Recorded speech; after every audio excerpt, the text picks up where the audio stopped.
Hi, everybody. I am Sue Hillyard, and I am here today with Rav Chahal as we continue our series in up close and personal interviews with your favorite astrologers. And today, our favorite astrologer is Eric Meyers, and he's one of my favorite astrologers to talk astrology with. So, welcome, Eric. Thank you, Sue. Thanks for having me. Hello, Uh, Rob. it's great to have you here. So Eric has been very kind to allow us to look at his chart as we talk about his journey with astrology. So diving in, why don't we start with what brought you to astrology and how does it show in your chart? Okay, what brought me to astrology? Well, the story goes, I was in my mid-20s and I was this, real rational atheist type of guy. Um, and I got kind of blown open um, by my now ex-wife, who I met, and she's quite intuitive. Some might even call it psychic. And she gave me this big kind of download the first day I met her about all of this stuff about myself, and it blew my mind. And it was accurate about so many things.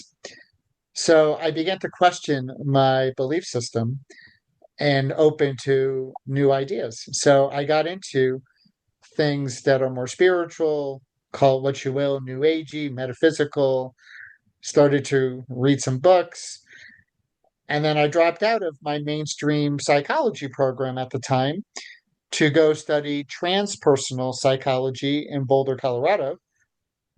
And as soon as I got to school to Naropa, people were talking astrology and asking me about it, if I had experience with it. And I said, no, but I'm open. So I actually kind of met with somebody and they ran my chart and started to tell me a few things about my chart. And it just kind of resonated. So I'm like, okay, I need to look into this. And then I looked into it and I haven't stopped. Here we are 27 years later, and I'm still looking into it. So you're at a Saturn return of your Not beginnings. yet. I was 26, and the Saturn return was a couple years later, and that's when I became an astrology writer. And when Saturn uh, returned to Gemini, my third house, I was already into astrology for a few years, and then I said, "Oh, I'm supposed to write." So it's my Saturn return. Maybe I'll try that. And at the time, I never really wrote much. I did papers in grad school or undergraduate, but I found those to be laborious. So I never really thought of myself as a writing type. And then at the Saturn return, I started to do that. And here we are now, and I've written 7 books. Wow. So the writing piece really did begin at a Saturn return in Gemini in my third house. Very Wow. cool. Yeah, yeah, you mentioned 26. I had written down that you've got Jupiter retrograde when you were born. It Yeah. actually went direct around the age of 26, 27. So that's interesting that when it went direct in Scorpio, right? In the Yeah, ninth that house. that was going on. The other major thing that happened at that time was transiting Pluto in the mid 90s at this time was at the end of Scorpio and the beginning of Sagittarius. So Yeah. transiting Pluto hit my Jupiter Neptune, and my whole ninth house and my whole belief Mhm. system shifted from being pretty much an atheist to incorporating spirituality. That happened with Pluto transit. Wow. Wow. Can't make this up, right? Like literally the transits, and you can go back in time and look at certain key points in life and look at what transits were happening and like, wow, Yeah, literally so that kind of, yeah, with Pluto will bring up whatever's been within the surface to the surface, right? From the underworld to the present. And ninth yes. house kind of because ninth house for me is also like Jupiter's natural law truth. What is my truth? And though you were born, with the viewpoint of being atheism, it's like the soul's kind of gone. Actually, let's present this to you now. And you seem like Yeah, a curious individual as well. yeah, and then the other piece you asked about finding the astrology in the chart, that also what was happening at that time is transiting Uranus in the mid to late 90s was in Aquarius and it hit my north node, and that's when astrology exploded. Once in a lifetime, Uranus hitting an Aquarius north node, and it did correlate with the absolute explosion of astrology into my life. And then even when Uranus hit Mars, I also said, okay, this is what I'm going to personally do. So I do see that with my North Node is, I do view astrology as very Aquarian. So I got Yeah, the Aquarius North Node, and then Uranus also square my Sun and Mercury to bring it into more personal things. yeah. And that ruler being in the eighth house, natural house of Pluto, right? In Yeah, terms of the working eight, with astrology. deepening with it, using it in a profound interpersonal way. Yes, and then the Cancer Sun is the counseling and the focus I do have around emotion and self-love and really complementing all the Aquarian stuff with much more human types of themes as the Cancer. That's become my go-to word for Cancer is really talking about our humanness, our vulnerability, and just growth and the tenderness of caring for our development. That's a big part of my astrology is about spiritual growth. It's not just about ideas. It's about how does that register at an emotional level is with the Cancer. Yeah. Well, in evolutionary astrology, we do look at the Cancer archetype as the emotional body, and that we can only grow through moving through the emotional waters. And that's the soul journey in a little bit of a nutshell. Yeah, beautiful. And you've also got Pluto now, it's transiting Pluto in Aquarius, right? So you talk about all the Aquarian energies have been quite key in your life. How has Yeah, that well, transit at the minute been for you? there's 20 years, of Pluto and Aquarius. We're just getting started. Um, so it will be occupying that archetype until the 2040s. I'm well aware of this. I do have Vesta as you have it on this chart. They got Vesta at four and change Aquarius. So I'm going to have Pluto come to my Vesta. And actually, if you want to be really nerdy for a minute, and if you look at the numbers, you will find that the tightest aspect in my entire chart is Oh, Vesta quincunx the Sun. fun, yeah. And it's only within a couple minutes. Mm. And so there we have it again. Vesta, I kind of see that as our sacred craft. Mine's in Aquarius. It's connected in with the sun. And also it's not far from the North Node.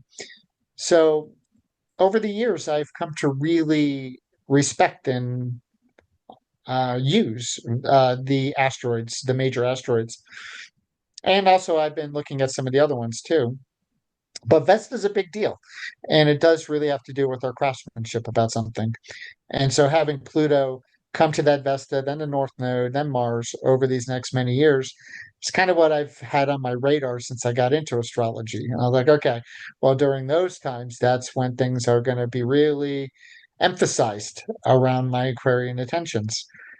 So Yeah. I'm moving in that direction. Well, and the other part of it is there's going to be this, I mean, we've got uh, Uranus moving into Gemini, and we're going to have this big um, uh, meeting of planets at about that 4 degree place in the next with let's see, is it Saturn? Saturn in Aries. Saturn and Saturn Aries. No, Saturn, it is will have moved on by then. So what's okay.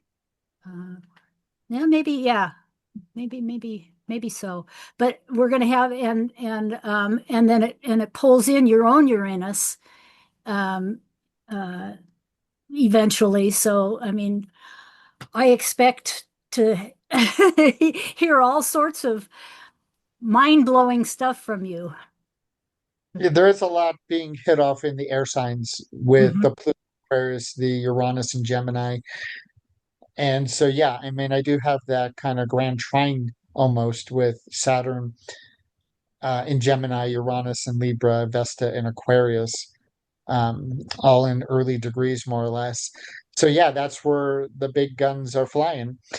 Um, so I'm excited about it. I've been waiting a long time for Uranus to get to Gemini and Pluto and Aquarius. I've had it on my calendar for over 20 years. I've been waiting for this time. And so I'm excited for it. And my hope is that more and more people are going to be open to new ideas and things that are more progressive and things that are much more futuristic, um, or at least catch up with the knowledge base of the present, where a lot of my view is people are reluctant or unwilling to do that. I've been very, very surprised about the philosophical conservatism that I see, not just in general politically, but amongst astrologers, has been quite surprising with this entrenchment in the past and the reluctance to uh, look at things from new perspectives. So having this astrology is all about that, and it hits my chart in a pretty big way. So this is what I'm gearing up, is to be more active as a voice, maybe promote my books more. I'm going to finish a book next year, another one, and perhaps do a podcast or other things to communicate. Third house, Gemini, Uranus there on my Saturn, as you mentioned, Yeah. you know. So I really see it um, as an invitation for a lot of new avenues to get the message out. Well, on the note of your books, one of your books is titled The Astrology of Awakening, Eclipse of the Ego. Yeah, When was that written? When did you write that? that one came out in 2012. 2012. Okay. And then I wrote Astrology of Awakening, Volume 2, Chart Application and Counseling. That came Uh-huh. out in 2016. Mhm. And then the Beatles book is the only one that I've done since then, which came out in 21. That Sue was the editor of. Yes, I Yeah. was. And Um, and part of what happened with that when we were working together, it was that I refer to it as my lockdown project because it was while during COVID. COVID while COVID was in. But we discovered that we you and I have um, kind of an opposite. Your my Uranus is in Cancer and my Mercury is in Libra. And so we have this opposite, where we Dynamic. could, the I could tune into what it seemed like you were saying, and it was so much fun. And you know what? It taught me that kind of how a book is written, Huh. which I've taken away from it and tried. Well, the way I do it is not so organized. I Well, Mercury square Uranus, that's my style too. Yeah, well, I mean, I don't have much Earth in my chart, and my style tends to be a little disjointed or improvisational, especially at the Pisces rising and a lack of Earth. I just kind of improvise. And so when I talk about the writing process, and people think it might be so organized and glamorous, but it's not. The way I talk about it with people is there's basically two phases. The first phase is get it down, which is basically just get content out of your brain and down into some kind of form. Whether or not that's written on the computer, something. You just got to get content down. And that is really the work that many people can't do. They don't have the discipline to get 100,000 words down over however many months, just getting stuff down. And then is the phase more or less Virgo. Now we're going to tweak it and refine it and polish it and sculpt it into a readable project.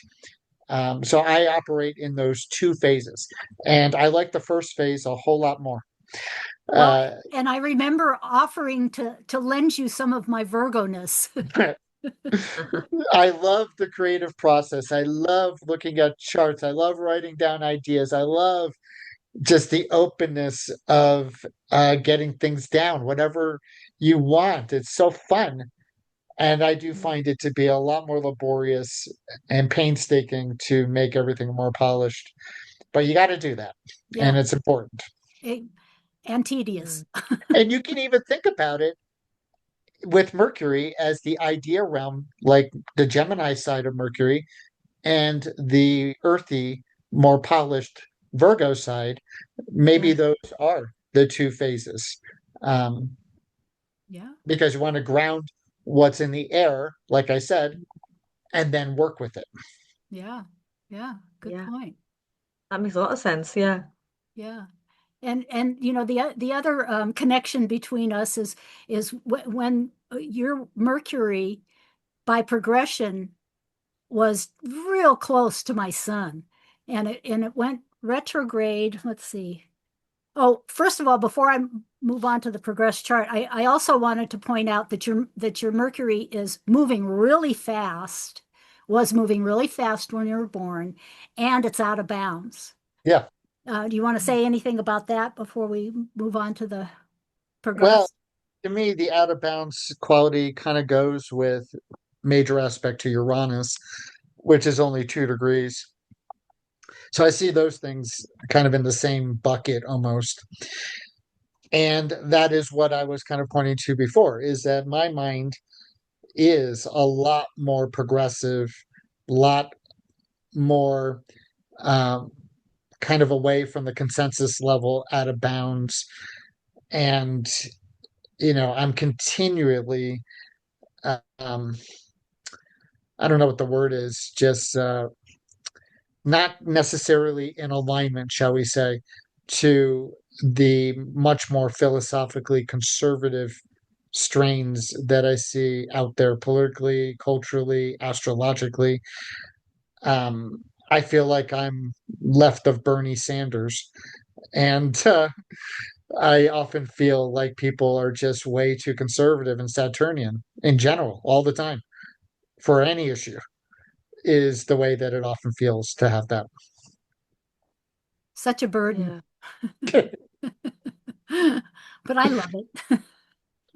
It is a little bit challenging at times. It is. It is because you think that you're thinking that everybody else feels the same way, or they should, and then you see, the how people are acting, and you go, oh, that's right.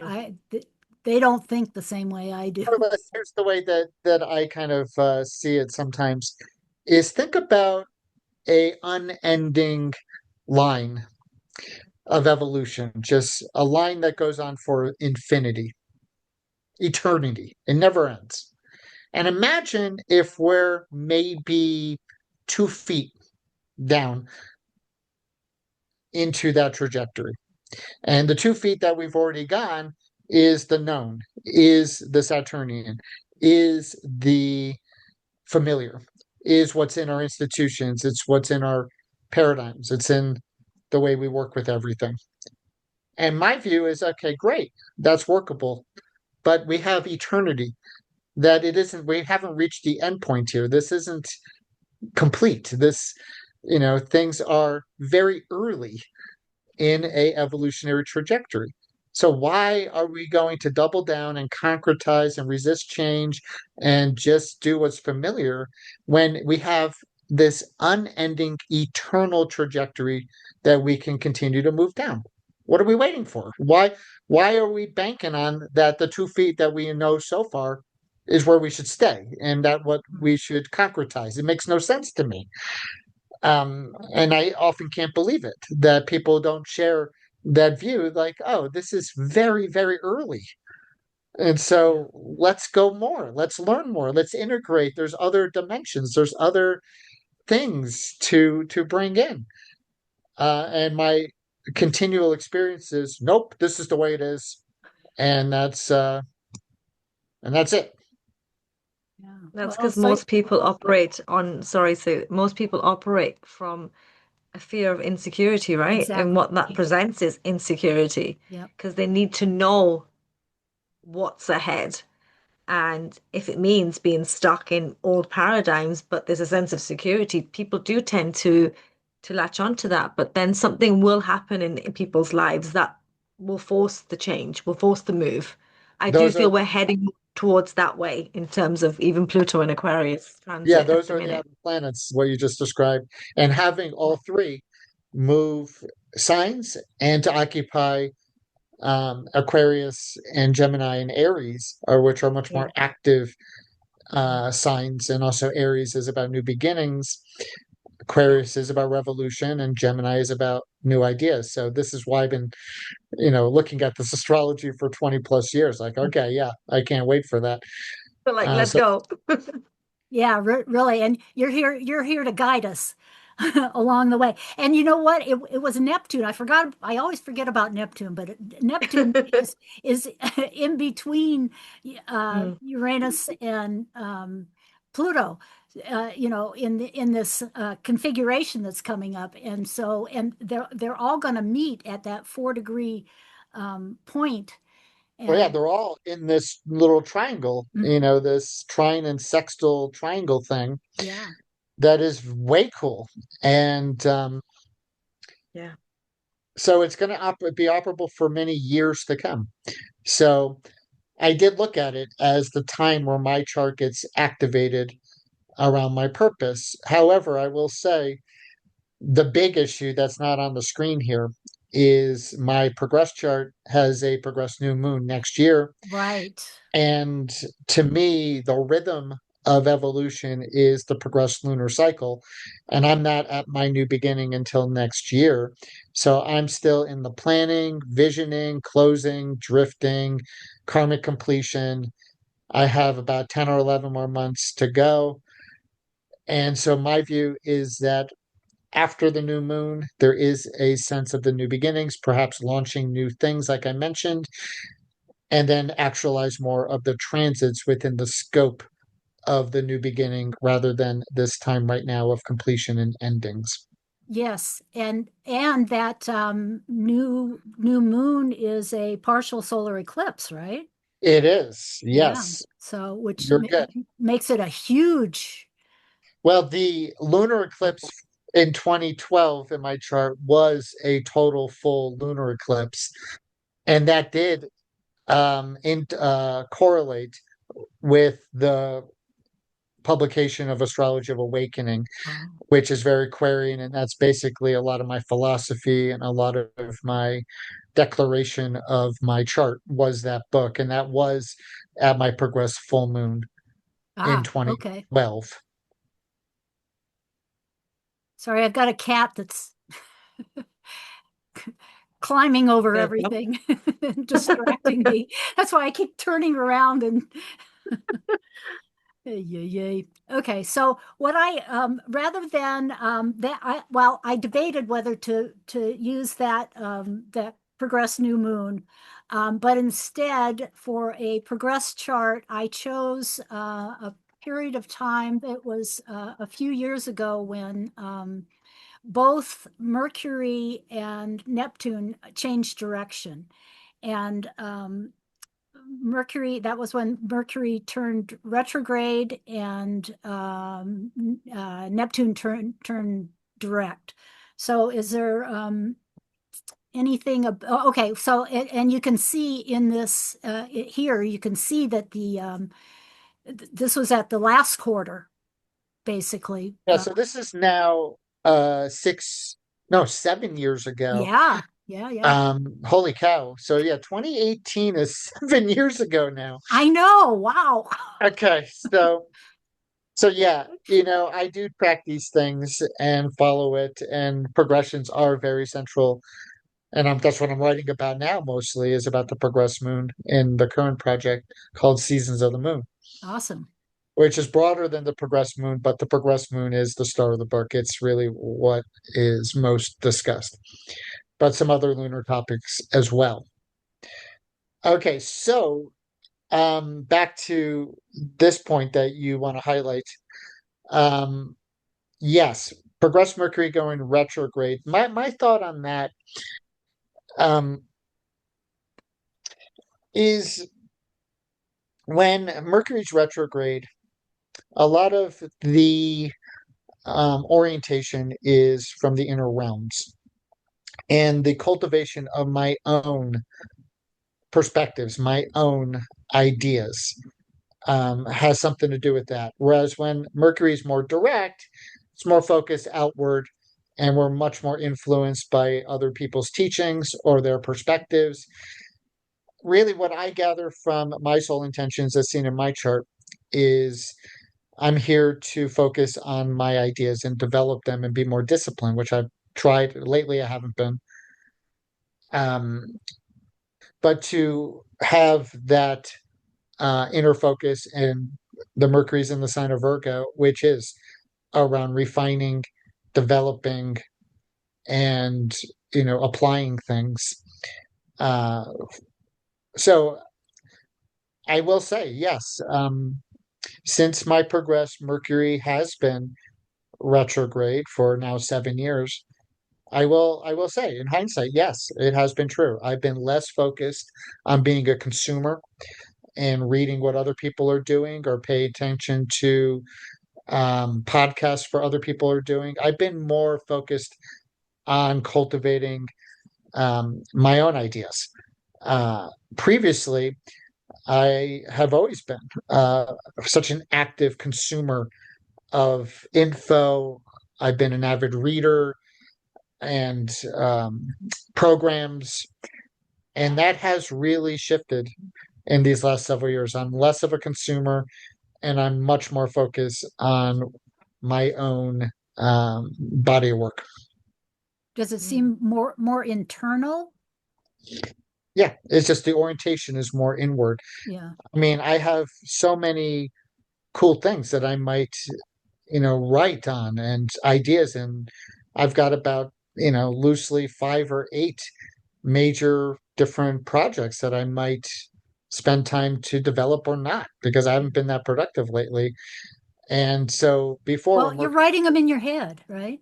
maybe, but previously I was much more of a consumer. I was much more interested in learning and seeing and dialoguing with others. And now it's no, I gotta develop my body work. I don't need more input. I need more of my own discipline to develop what I have. Uh, that Virgo retrograde would do that, right? In terms of discipline, discerning, you know, coming in to see what the internal reflections are bringing up. Yeah, So yeah, the key word yeah. that I like best for Virgo is mastery Mm, and really being a lot more of the mentor, the master, the expert with what I've chosen to develop and focus on astrologically. That's what I'm learning, is to embody that, to be more professional around that, to be more thorough around my own mastery. Well, and that goes with Virgo being the ruler of your Saturn too, because I mean Saturn is typically, talked about as mastery as well. Well, that's in a Mercury sign as well. So, Yeah, and then I got Pluto and Virgo. So yeah, yeah, there is a lot of that. I do think that Mercury is a big deal in my astrology, and it's also conjunct the Sun, which not everyone has. right, right. Yes, that's definitely it combines the two energies yeah. to And then with Uranus, it just brings all the astrology and metaphysics. yeah. But even in your progress chart here, in this chart, I just noticed that 10th house is 29 degrees Capricorn, right? So the ruler of that is Saturn in Well, that's Gemini for back in you. 2018. 2018, yeah. So at that point, what I would have said is that at that point you were coming into self-mastery of where your career, your public Yeah, life, and which then was headed. Yeah. and then since then, the progressed midheavens in Aquarius and the progressed ascendant just went to Gemini You have it here in Taurus from 7 years ago, but now it's in Gemini. I just Oh, got there. So that's bringing even more focus wow. to the Gemini and the Aquarius in my progress chart. And then in the progress chart right now, Saturn in Gemini is rising on the ascendant in Gemini. And the midheaven is approaching the Mars and North Node. So Yeah. things are really getting angular around those central things Mm. over this next many years, because as you know, progressions are so slow. Right, right. Which, I mean, it's a good thing. It's you're moving into it and developing the, you know, the whole thing. That's Yeah. Yeah. So I think, like I said earlier, with the transits too, it's like this is the time where I can be more of a voice if I want to show up in such a way. So the progressed new moon in Leo is about another opportunity to show up more, because I've resisted that. Um, I have some Leo karma and Leo issues around visibility. I have a lot of resistance and reluctance to be a more visible person. So I'm resolving that and getting over that and trying to cooperate with a new or soon to be new relationship with Leo. I would even say that I have sabotaged a lot of my visibility. And this is also with the karma, with the Mars and Aquarius opposed the moon in the 12th, which can go with being hidden or undoing or some kind of reluctance. Um, there has been a big strain on my personality of wanting to be left alone. I just want to go out to nature. I just want to um, have my own clients. I don't want to enter the collective, consciousness too much. So I really identify more with the 12th house, with the North Node Mars, not really with the 11th house so much, which is a lot more community oriented and on the world stage. I have more challenge around that. yeah. There's a big part of me that just wants to be left alone. Uh, I hear you, I brother. resonate. Likewise. I also have North Node in the 12th house, but I have a jam-packed 12th house. Uh-huh. Yeah, I was speaking to Sue just before you joined us earlier, and I noticed that Leo, because Sue's like, oh, he has a Leo moon, and I'm like, it's in the 6th house. That's gonna bring it down. It's not gonna Well, be what I said was, ever. this is our third interview with someone with a Leo moon in almost that, I mean, very close to the same degree. So, Yeah. and then she said, well, this is not your typical Leo. Well, that is an excellent point that you make. And so you're saying, if I heard you correctly, you also have a Leo moon in the 6th house? No, we've No, no, had two other interviewees that, Oh, okay, other people. Okay, yeah. so this is the nuance that many people don't understand, is that you have to apply the sign to the house. So when people see Leo, they oftentimes assume more grandiosity or narcissism or something Mm. like that. But the 6th house is anything but that. It but is goes with Virgo. I have been much more childlike, adolescent, insecure. Insecurity has been the defining characteristic of my youth, of the Leo moon in the 6th house, rather than anything that's more arrogant. It was quite the opposite. I was so deferential, so insecure, so much about giving power away to other people who might be mentors or older people. That's the ideation of the 6th house, is I am less than. I am the student or the apprentice. You're the expert, not me. And then it gets turned around when you mature. And the high end is you become the mentor yourself. And that's the maturation of the 6th house. So I always get a little amused when people think that part of the karmic history has to do more with arrogance. No, it's insecurity. It's the 6th house. Yeah, I'm glad yeah, you you've mentioned got that that. gift, but it's hard to bring it out, or you're self-conscious about putting it out there, maybe. Yeah. It's very self-conscious, insecure. I'm not ready is the ideation of the 6th house. Somebody else knows better than I do. This has been the defining ideation of my younger self was Yeah. those things. That's how you can understand the chart. And I was so insecure. Uh, I also had a speech impediment because I couldn't claim my voice. I couldn't speak. And that's found not only with the Saturn in Gemini, but Mercury square Chiron. And it was definitely a handicap around the inability to communicate. And it was painful. And because I had a lot to say and I could not communicate. And then I got over the speech impediment basically during high school and college, late teens, early 20s. And then when my progressed sun actually moved from Cancer to Leo, I was about 25 or 6.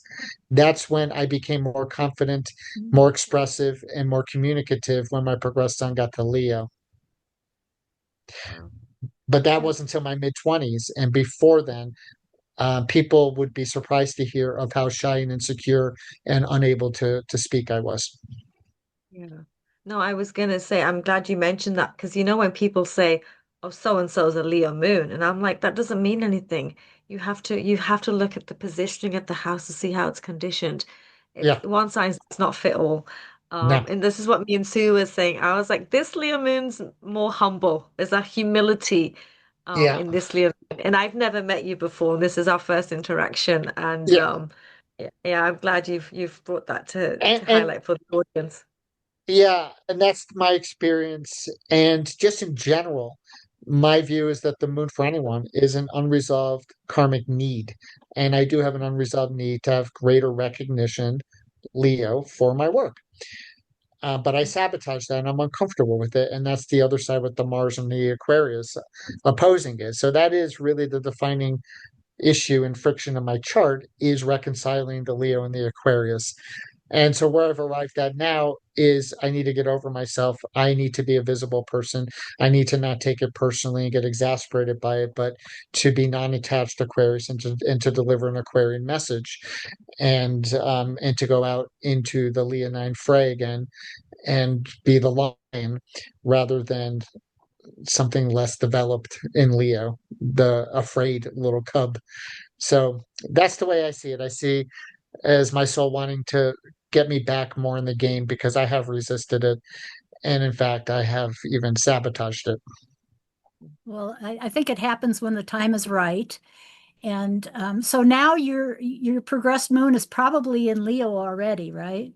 It's at around 16 or 17 Leo. So it Oh, has okay. It's on the south node. And I've got, yeah. everyone has the progressed lunar return around 54, which unbelievably, I'm going to be 54 this month. Where does the time go? I can't believe it. But I've got this youthful thing. That's the Leo in the sixth house. I look 15, 20 years younger than that, Yeah, as most people think or tell me. So there is the youthfulness of Leo in the sixth house. yeah. And also the other thing is your Mars by progression. It's okay. So when you were born, it's moving really slowly. I mean, it's slowing down to go retrograde, Yes. and so it turned retrograde. And let's see, In 1985, yeah. when Oh, I was 1985 was 14 years old. oh, okay. And so now it is approaching. Now it's approaching your It's north. pretty much on the nodal axis Yeah, for many years by retrograde. yeah. But it is most of my life. The progressed Mars, I researched this. It turned retrograde in 1985, and then it was retrograde for 60 years, and it turns direct in 2045, I believe, if I'm remembering correctly. So 60 years. So probably a majority of my life, Wow. most certainly a majority of my life, my Mars will be retrograde, and almost the entire time it's within the ballpark of my North Node. So I'm really here to do Mars and Aquarius on the North Node. That's what my progress chart is all about, which is pretty unique. One thing that I learned from my friend Nick Dagan Best is that Mars is rare to station in Aquarius. It only Mhm. happens once every 47 years. Yeah. So it happened the year I was born in 1971. And then it happened again by transit around 2018, 47 years later, Mars went retrograde in Aquarius. So it only happens about once every 47 years, but it just so happens that my progressed chart will feature a Mars in Aquarius retrograde for most of my life on my North Node. Oh, you said it happened again in 2018. I researched it and actually did an EA Zoom meeting about that retrograde, and so that was in 2018, and that was the same year as your Mercury And that's Mm. pretty much Neptune. the year that I got the Beatles fever and really dived into writing the Beatles book was Wow. 2018. I began it to some degree at the very end of 2017. I think it was New Year's. I had the epiphany that I need to write the Beatles book around New Year's of 17 going into 18. And then 18 was the first full on year that I was immersed in that writing process. Wow. Yeah. And that was that. So the Mars retrograde was it after that? Was it in the summer after that? Was it what in the summer? The Mars retrograde in Aquarius in 2018. Sorry, my Mhm. Mercury Uranus kicked in. I jumped in right in the middle of a conversation.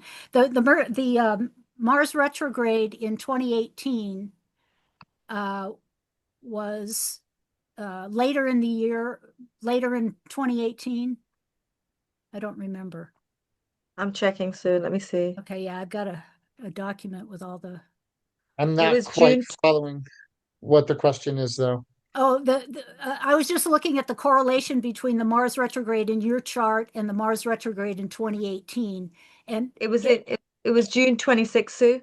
okay, June 20th. That's what Well, I thought well, it Mars was. retrograde in my progress chart for 60 years, so it's not about 2018. From 1985 to 2045, it's retrograde. Right, but the resonance of the Mars retrograde, and you said you started the Beatles, you started to think Yeah. about the Beatles, writing the Beatles Yeah, book and I and just wondered if it was during that Mars retrograde that resonated with your birth chart. it must be, Yeah. that was at that time. And I do remember that retrograde back then. Um, Mm.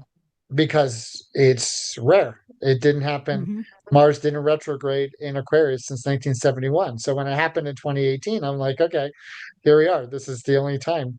So it is one of the more rare things. Mars also is rare in Pisces to retrograde, and I think also in Capricorn. For whatever reason, Mars tends to retrograde like it just did, which was Cancer and Leo on the other side of the zodiac. So Mars retrogrades are not equally dispersed at all. They're way, way weird with Yeah, almost all of the retrogrades in the signs from Gemini to Scorpio, and not really retrograding that frequently at all in the signs from Scorpio to Taurus. interesting. Yeah. Mm. And you could speculate why you think that might be. I don't know. Yeah. But why do Cancer and Leo and Virgo and Libra get so many Mars retrogrades? Why Pisces and Aquarius and Capricorn don't? I don't have the answer. Yeah, I was gonna Spirit, say, what do you think? but this is what we just had. Mars retrograde was in Cancer and Leo. The one before that, a couple years ago, was in Gemini. Mm-hmm. Hmm. Yeah. A new book, maybe? For what? To do with the Mars retrograde. Why it doesn't happen in those signs as much as I the don't know. others. That's the way it's set up.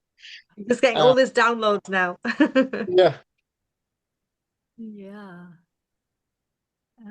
cool. So, what other questions might you have? Well, let's see. One question I have is that may be pertinent is what advice would you give to someone who thought that they wanted to be an astrologer as a profession? Yeah, my advice is just do lots of charts. Just become a geek. Um, Mm. some people say something along the lines, if you want to get good at anything, you got to do it for like 10,000 hours or something like that. Wow. I don't know the exact number, and I'm not wedded to any certain number, but I do agree with the concept of just doing it a real lot, you know? And the thing about it is that it's fun, it's cool, and it's insightful. And you get information if you know how to understand it.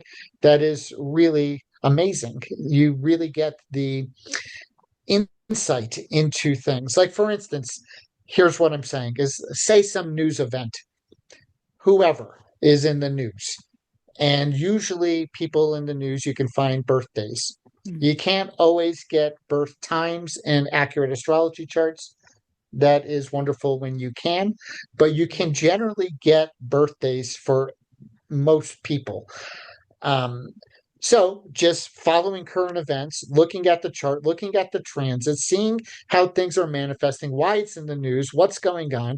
You get the underlying kind of spiritual or karmic reasons of what's going on. You see how it plays out. It's fascinating, just anything. So Elon Musk is in the news. So look at his chart and what's going on. I want to talk about him, and I know he's formed similar to me, Yeah. but we don't have to get into that. Um, or whoever, anyone. Um, so it's just amazing. But the problem that most people make with astrology is that they get too rigid. They get too black and white. Like, for instance, they might uh let's say there's a big murder that's in the news. Okay. um Someone who's suspected. Ooh, they've got Mars and Scorpio big in their chart with something going on. Okay. The mistake that people make is drawing conclusions. Oh, they must be guilty. No, not necessarily. Just because you've got intense Mars and Scorpio, and it means that you're dealing with things that are intense. Doesn't mean you're guilty.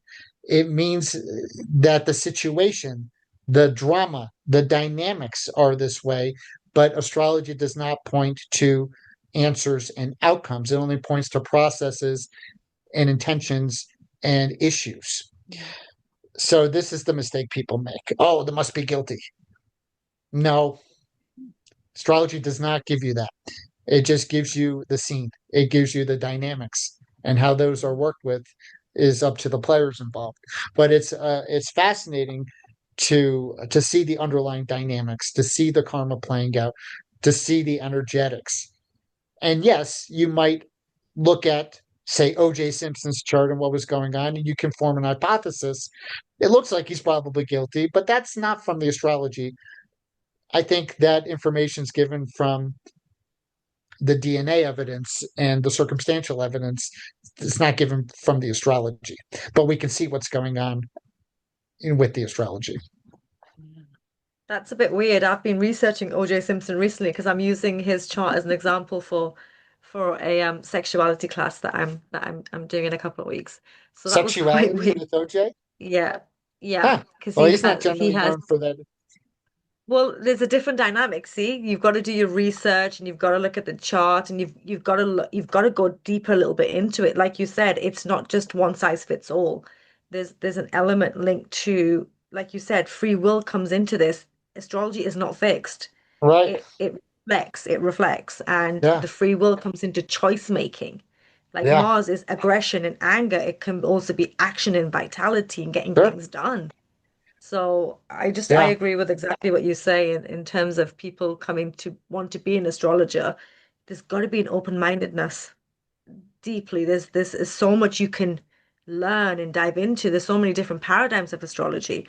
I personally do evolutionary astrology, and there's different forms that you will Well, resonate to. And Well, me too. for me, JWG it's evolutionary astrology. JWG, sorry, Yeah, evolutionary because astrology. Yes, there's more. Jeffrey Yeah, Wolf Green, yeah. Stephen Right. Forrest, And I and do yeah, some of that. That's very different than his system. yeah, And I don't really identify or resonate with certain things in that system, and that's fine. We yeah, all find what is resonant for us. Um, yes. but when you And a mentioned passion. okay, the other one Yeah. that I associate sometimes is Bill Cosby. And I look at his chart more around the things with intimacy, sexuality, and I look at OJ more for the aggression and violence issue. Um, his Mars, I don't remember OJ's chart off the top of my head, but I believe It's Mars is on the nodal axis. it was actually to do with Venus that I'm looking at, and my mind's just gone blank. But yes, it's I say sexuality, but it's to do with the reasons for the potential what happened back then. But it's just a small example to teach the archetype.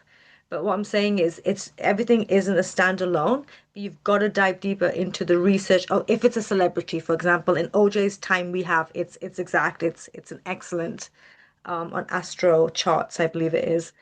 So I make sure the charts examples, the timing is there. It's not like potential.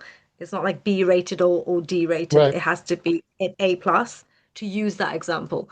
Yeah. Otherwise, when you use clients' charts, this is a confidentiality and how much somebody is willing to expose themselves. Yeah. That also plays into it. But a keyword I wanted to say for me for learning astrology or wanting to be an astrologer is passion for it. Just Yeah. passion and interest. Because, like you said, you're still learning. It's something you're continuously learning. I've been doing this for 15 odd years and I'm still developing and learning and increasing that knowledge base. And it's something that's still passionate for me. Yeah. It's so what I'll say to people who are getting started with it, just spend a lot of time looking at various charts, people Yeah. you know, friends, family, famous people. Just keep on studying it, and then it gets really familiar, and it's like riding a bike, and you take off the training wheels, and you're gonna just move into it. And astrology does offer plenty of room to develop your own relationship to it, your own style, your own perspectives. There's not one way to do it. It's not one size fits all. And I would say that what could happen, what the gift is, should people stay with it, the superpower that is available for people who have a knack for it, that study it, that get really good at it, is the potential to understand things at a level of insight and profundity that almost no one else without astrology could ever have. You can know more about topics. You can know more about the dynamics energetically of an individual, what makes them tick. But we have to also be aware of our projections, our distortions, and we must view astrology, in my view, in a less rigid, black and white predictive way. We really need to understand it from a more advanced psycho-spiritual framework. A lot of what is written and what people say and the way astrology has been handed down, there tends to be some strains of more rigidity or determinism, or what I call this means that astrology. Like cookbook, if you have this in your chart, it means that. And my view is not necessarily. Things can mean many, many, many, many things, not just the one thing that you think it means. So we really need to learn to bring in a more holistic, a more multidimensional, a more psycho-spiritual approach in order to arrive at that. Because there's plenty of people who do astrology and study it, who come from more rigidity, come from things in a more black and white way, and then the scope of what's available is not as available. They're just much more within a usually Saturnian framework. Um, which is a lot of astrology out there is practiced this way. Yes, Um, absolutely. so there's the potential to go beyond that into really understanding thing at this much broader spiritual level. That's amazing. And it gives a lot of empathy. Like, if you understand your family members' charts and you know what they're going through and how they behave towards you, you have insight and empathy where they're coming from because you see it. You understand it. You can feel into it because you have the owner's manual. I like that. That's so, yeah, I have to completely agree with you on that in terms of why that person is potentially, I'm going to say, reacting or operating in a particular way. You have more of a Like you say, when you said insider's manual, that's so right. That you have that kind of why that nuance is going that way. Well, Yeah, that's the oh, I like analogy that. I bring in, and I actually say now in my introduction to all my clients, is I mentioned that astrology is kind of like the car you are driving, but you're the driver, and how the car moves is up to the driver. It's not up to the car. And then the chart is the owner's manual to the car of how we might navigate, our chart. Um, so the car doesn't get to decide things, and this is the mistake again of more conventional traditional astrology. Is I want to say this piece because this to me is the most important thing that people can understand about astrology, is that it is not a document of your fate, it is a document of your curriculum. And by the management of the lessons of your curriculum, you determine your fate. But all the answers and all of things are not fated. It's not a document of what's going to happen that we can just look up and predict things. It's a document of your curriculum. And that is the nuance that I hope becomes more widespread because people erroneously think it's a document of your fate, but you have a hand that you play. It's a co-creation and it's a document of your curriculum, your lessons. And how it goes is up to you. I love that, and I love that you're here to move that forward. And I have to say that I started studying astrology probably before you were born, and the what we had, the books that we had at that point were very fatalistic and very, cookbook, and it was only, since then that more people have become, opened up their mind to, think of other possibilities. And this also goes back to the philosophical conservatism. And I've my main issue that I see that I even wrote about yesterday on Facebook is shifting from antiquated things. I am continually astonished of how psychologically entrenched people are, not just astrology, but in general, in political things and cultural things, and what is familiar and known. As we said earlier with the Uranian, I don't operate that same way, and I'm continually astonished of how entrenched people are in antiquated ideas. It's mind blowing to me, actually. Well, Yeah. it's familiar, and it's, Yeah, it's what we can go back to when things get, a little out of Mm. whack and we don't know where we're going. Yeah. Yeah, Yeah. it's Right. On that note, I'm going to move to my favorite question, yeah. which is all about books. So you've written 7 books, and that's amazing, and I'm sure there's many more to come. But I wanted to ask you, is there any books that you've read that is not astrology related? It can be, but that's not astrology related that you would recommend people to read that maybe that's had an impact in your life? Yeah. I know in our youth, yeah. Okay, so sure. The books that I always recommend most, I'll mention a few of them. Okay, so I around 2005, 6, 7, 8, 9, 10, those years. Yeah. I got extremely into things that might be under the umbrella of spiritual awakening. Hence, I wrote the book Astrology of Awakening. Um, and so I was, and still am, very influenced and moved by a few authors I can mention. Mm. Um, so Adyashanti is a spiritual teacher, and he's got several books, and one of them, The End of Your World, is an amazing book about spiritual awakening. Um, Eckhart Tolle's The Power Now is along those lines. That's also worth reading. Byron Katie, um, another author, a woman, she has written several books. She's an awakened teacher. The book that she wrote called A Thousand Names for Joy is absolutely mind blowing to read that book. That shifted my consciousness like you wouldn't believe. And then other spiritual teachers like Ramana Maharshi or others. from Eastern paths or even Western paths that are focused on spiritual awakening. And that influenced my work and the way I look at the moon and the sun. Whereas the whole astrology of awakening is really looking at the moon as more or less our physical and the sun as our metaphysical body, our energy body. And, just translating a lot of those texts into astrology is really what I did with the Astrology Awakening. I just found coherence with their ideas, with the sun and moon in this awakening paradigm. Because conventionally, people look at the sun and moon as an equal and opposite pair in this dualistic. They even look at it as mom and dad or male and female.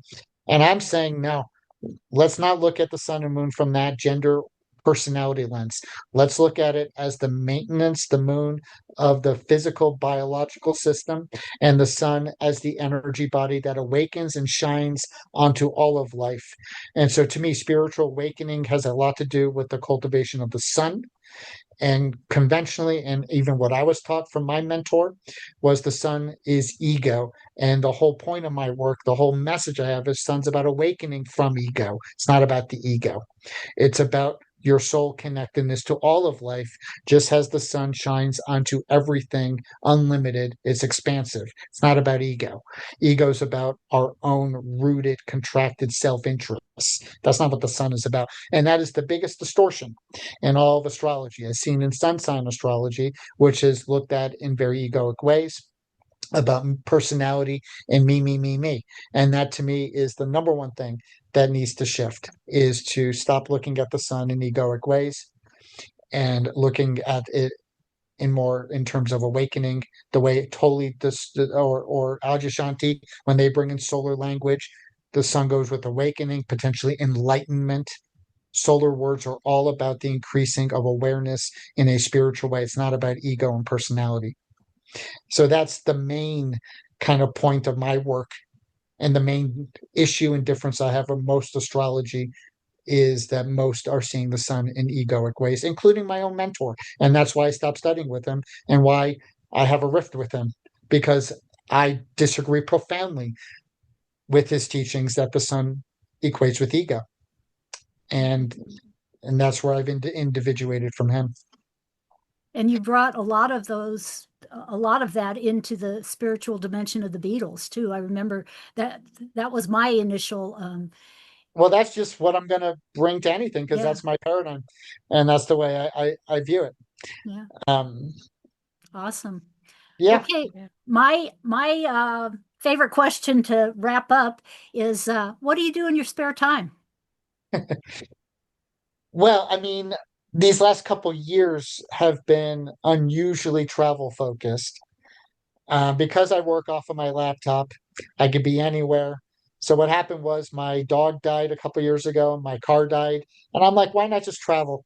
You know, just go to Europe. So I've been doing a lot of sightseeing and traveling over this last time frame. I haven't been that productive with my writing, but historically, I use my time to write. I also do enjoy nature. I mean, I was a dog owner for 11 years, and I spent a chunk of every single day out in nature with my dog. And now that he's gone, I can't stop it. I like to be out in nature. So I hike, I go into the woods. I like being in nature. I like that a whole lot more than people or the city or busyness. And with the North Node in the 12th in Aquarius, the way that I phrase that is I'm emptying out. When I was young, I did more the Leo. I gobbled up consumer, entertainment, music, books, you name it, let's go. And now I just like to empty out. I want silence. I don't want music. I want to just meditate or be in nature and get away from the humans and get away from stimulation. And that's part of what it is for me to have the North Node in the 12th, is that I need to be replenished.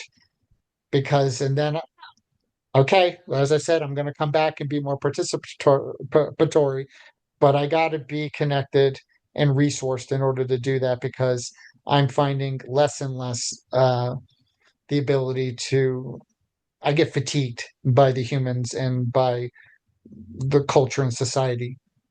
It's a bit more taxing to me than it used to be. I hear you, brother. It's, Yeah, go out and, for a little while and then come back and so that's kind of why I'm traveling right now in Colorado, because there's great nature. There's mountains and there's streams and creeks, and I like to go out and I just feel most at home. And also, it is in my chart, the Jupiter Neptune in the ninth is that spiritual questing and travel and adventure and discovery. That's a big part of who I am. Yeah. And the So that's nomad. what I like to do. Um, and Awesome. sometimes play tennis or things like that. I enjoy. Um, So so you yeah, do and still play tennis? occasionally when I can find someone to play with. Mhm. I've been playing tennis my whole life, and I do enjoy that. Awesome. So, but what I want to do to wrap it all up and to bring it here is to get things restarted with teaching and workshops and book promotion, and be more uh, active with promoting more of what I do and what my message is. I've been very, very lackadaisical around that, even to the point of not caring much at all about anything to do with self promotion. Well, Uh, and that's okay, you know, and when you're ready, you've always been a favorite of EA Zoom meetings, and when you're ready, if you want to anytime you want to do a meeting with us, you're more than welcome. And we just love having you here. This has been so much fun, Eric. yeah, Like I said, I always love chit-chatting astrology with you. yeah, I'm glad to have done that. I'll just mention for the record, I had initial resistance because I'm a bit uncomfortable talking about myself or my own chart. So I told Sue I don't necessarily want to do that, but then I was like, okay, I'll do that, and it'll be fun, and it's a way that I want to engage more, to be more showing up. But I do have resistance to a lot of the navel gazing and self uh, preoccupation that many people use astrology for. So I'm very conscious of that and don't like to contribute to having astrology be all about me, me, me. Um, so I did have some initial resistance, but I was like, no, okay, I'll do it. That'll be fun. Yeah, and Yeah. we used it as a teaching tool. Yeah. Yeah, Yeah. The main Awesome. purpose of the Astro Coffee was for the audiences to get to know the astrologers, but also to show how astrology has worked in our lives personally, as yeah, much as, and to show the audience there's a tool that we can all use, whether for personal development, for yourself, whether to use it as a profession. yeah. But yeah. And Well, astrology does correlate with the Uranus Aquarius archetype, and you can watch developments. Oh, here's one thing I'll mention that is really amazing and cool. Is Robert Blasche, who is now deceased, a famous astrologer who I was friends with. He pointed this out, is that when Uranus is conjunct the North Node, it happens about once every 15 to 16 years. That opens up a whole different phase for astrology. And you can look at this and real quick, Uranus North Node in Leo in the 60s, sun sign astrology, Uranus North Node in Scorpio in the 80s, psychological astrology, in the 90s, in Capricorn, traditional astrology, and then in Pisces, more spiritual evolutionary astrology. That was another one. And then we just had Uranus North Node conjunct in Taurus about, I don't know, a year or two ago. And that's going to bring other dimensions to the Earth, around things of the Earth. But it's also complicated because other planets are involved, not just the sign. So it's not just a sign thing. There's there's other planets involved. But anyway, the point being, look at transiting Uranus. It does correlate with astrology, and particularly the nodal axis does go with things to develop and what different phases might point to. And it is fascinating to this to study that particular cycle. yeah. It's all fascinating to me. Yeah. Yes, likewise. So And I do think it's a big deal that Uranus is getting into Gemini. I I do do. too. We're going to have a brief retrograde back to Taurus for a few months, but more or less for the next 7 years, Uranus, 7 to 8 years, Uranus will be in Gemini, which is an explosion of thought and Mhm. understanding astrology. Many people are going to get tuned onto it over the next 7 years. and I'm excited to see that. Yeah, me too. And on that note, thank you so very much. We'll see you again soon, hopefully. Great. Thanks for having me. Absolutely. Thank you.